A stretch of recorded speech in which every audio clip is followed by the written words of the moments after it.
Hello, എല്ലാവർക്കും സുഖമാണല്ലോ. അപ്പോൾ ലാസ്റ്റ് വീഡിയോ വരെ നിങ്ങൾ കണ്ടല്ലോ. ഇതിപ്പം ഞാൻ ഡൽഹിയിൽ നിന്ന് തിരിച്ച് അബുദാബിക്ക് പോരുവാണ്. അപ്പം 2 ദിവസം പനിയായിട്ട് അവിടെ കിടന്ന ശേഷം ഇങ്ങോട്ട് പോരുന്നതാണ് നിങ്ങൾ കാണുന്നത്.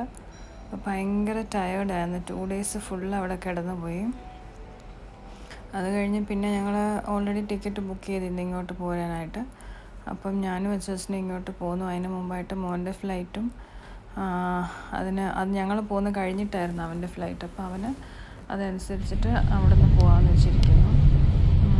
അപ്പം ഞങ്ങൾ അവിടുന്ന് ഹോട്ടലിൽ തന്നെ ഒരു ടാക്സി അവർ അറേഞ്ച് ചെയ്തിട്ടുണ്ടായിരുന്നു. അങ്ങനെ ഞങ്ങൾ എയർപോർട്ടിൽ പോന്നു.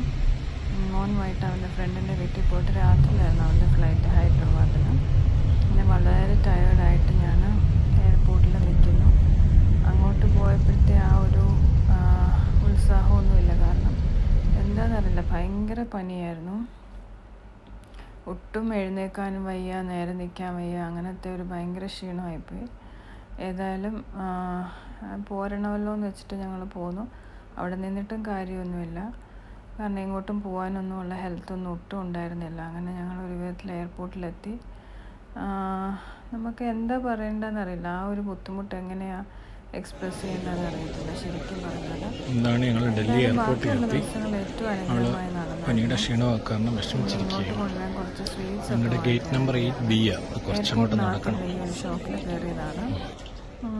കുറച്ച് സ്വീറ്റ്സ് ഒക്കെ വാങ്ങിച്ചു പിള്ളേർക്ക് കൊടുക്കാനായിട്ടും അല്ലാതെയൊക്കെ ആയിട്ട്. അങ്ങനെ പിന്നെ ഞങ്ങൾ ഇങ്ങോട്ട് പോകുന്നു. അപ്പം അതായത് ഞങ്ങളുടെ ഡൽഹി, ജയ്പൂർ, ആഗ്ര ട്രിപ്പ് നല്ലൊരു ട്രിപ്പായിരുന്നു. എല്ലാ കാര്യങ്ങളും ആഗ്രഹിച്ച പോലൊക്കെ നടന്നു കിട്ടി. എല്ലാം ദൈവത്തിൻ്റെ അനുഗ്രഹം. മുന്നോട്ട് ഇതുപോലുള്ള നല്ല ട്രിപ്സ് ഉണ്ടാകാനായിട്ട് ആഗ്രഹിക്കുന്നു.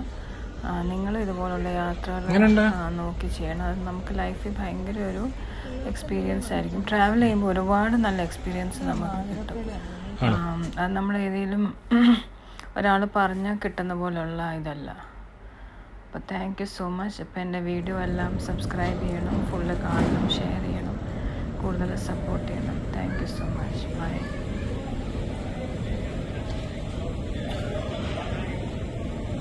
ഞങ്ങൾ കൊണ്ടുവന്ന ലഗേജിനടുത്തിരിക്കുന്ന ഒരാളെ കണ്ടു.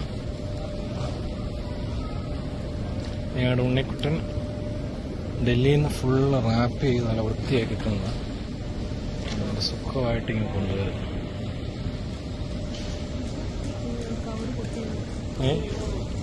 പ്ലാസ്റ്റിക്